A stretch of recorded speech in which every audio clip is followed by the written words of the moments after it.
How can you prepare your state of mind for mediation with your ex? The power of beliefs and expectation. As you watch this video, my hope is that you are feeling calm, curious, and open to my questions and suggestions. Over the next 8 minutes, I want to talk to you about how you can prepare and focus yourselves for your mediation session when there are so many other things to think about and distract you. Hello, I'm John Hind, author of The Divorce Manual and director of Compass Resolution, Mediation and Coaching. We are human predictive beings. We tend to get what we expect. Our beliefs can help us to achieve what we want, or they can indeed hold us back. Now, I'm sure you've heard these phrases before, but what do they mean for you as you think about and prepare yourself for mediation? The challenge. You are about to go into a mediation meeting with your ex to problem solve and find joint solutions to things that have been causing so much friction for so long. They may involve how to divide limited financial resources to rehouse you both, or where the children are to spend their time. Whatever they involve, these subjects, which are important to you both, may have been difficult to discuss for a range of reasons. You may find it very hard to believe that you're going to make any progress in a joint meeting with them, even with a mediator to help you.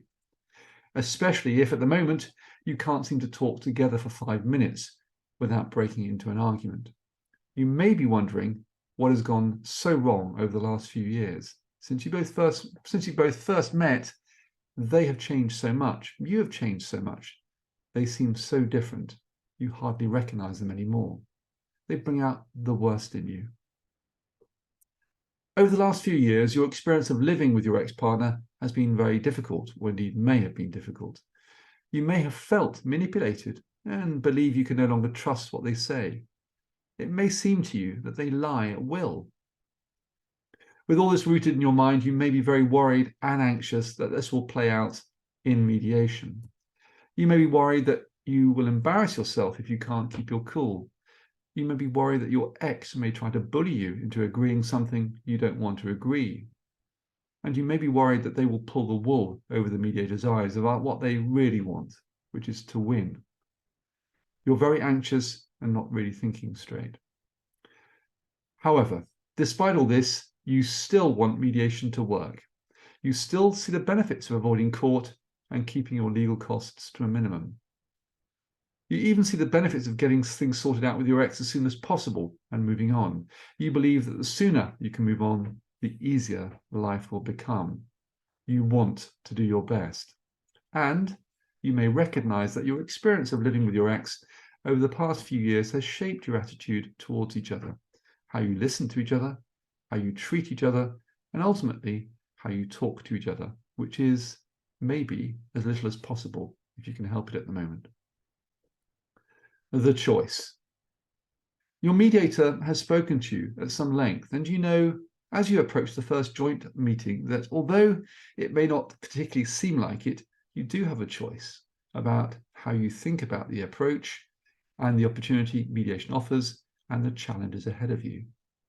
You can either base your predictions on how it will all go, on your recent experiences of your ex and their behavior, believing that they will simply confirm your low expectations of them, and then come into mediation looking for evidence to support these beliefs and predictions.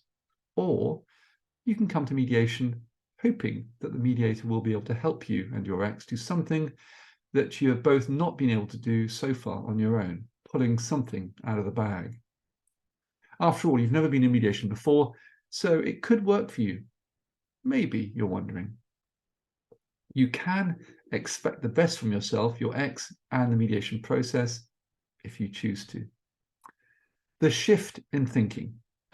Now, as you think about these options, asking yourself these questions, you may increasingly believe that you have a choice about how you prepare yourself for mediation, how you think about mediation, framing it as an opportunity for yourself and your ex.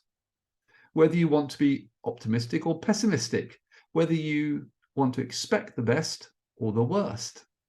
You may begin to experience the empowering effects of thinking differently about mediation and the opportunity it offers.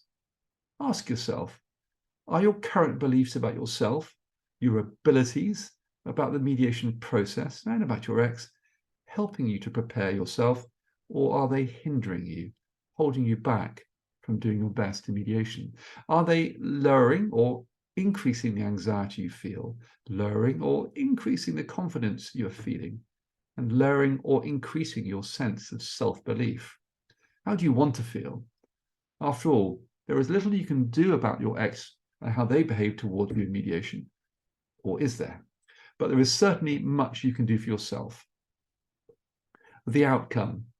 What is more empowering for you? To feel anxious, helpless, judging and blaming your ex before you start mediation, assuming that you know how they will behave in mediation, or to feel that you have some influence over how you think, framing things for yourself, and even perhaps some influence over how your ex will behave towards you in mediation once they begin to experience you doing your best in mediation to behave towards them in a respectful, dignified, and constructive way, giving them and their intentions the benefit of the doubt, well, at least until they prove otherwise. Just a thought. Whatever the impact your positive attitude and behavior has on your ex, this shift in thinking should at least give you a sense of pride and dignity in yourself. Now, as you listen to me and think about what I'm asking of you, you may well be feeling an internal struggle between two parts, one pulling you back, the voice of doubt, saying or even screaming at you, "Don't believe this. The mediator has no idea how it's been for me." And the other voice, the voice of courage, encouraging you to wonder whether mediation might just be the answer, the voice of positive possibility thinking. Which voice is going to win out? Well, let me make a prediction.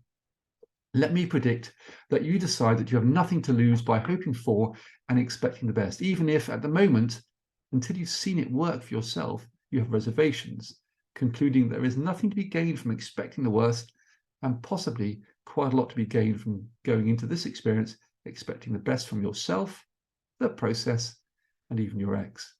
Let me predict that the voice of positive possibility thinking wins. So here are some questions to test your thinking and prepare yourself. Remember, we humans are predictive beings and tend to get what we expect. Ask yourself these questions. If you believe with confidence that mediation will be successful, how does this influence and change how you think and feel about it? How does this change your sense of expectation, your prediction? How does this change how you think about and prepare for mediation? How does this influence how you feel about yourself? How does this influence how you feel about and behave towards your ex? If you believe that mediation will be successful, what kind of person will your ex experience in you as you communicate with them in mediation, with this mindset motivating you to do your best? And, very importantly, how might this influence them to improve how they behave towards you? Will it bring out the best in them or the worst in them, do you think? And will all this improve the chances of succeeding in mediation or worsen your chances? Now, as you listen to me, you may be finding it hard to imagine yourself in your situation as the person I'm writing about, but you still really want to believe that you can resolve and solve things with your ex in mediation and avoid court. If so, speak to a family mediator, speak to a divorce coach. They'll work with you and for you, helping you to believe and bring out the best in yourself. Good luck.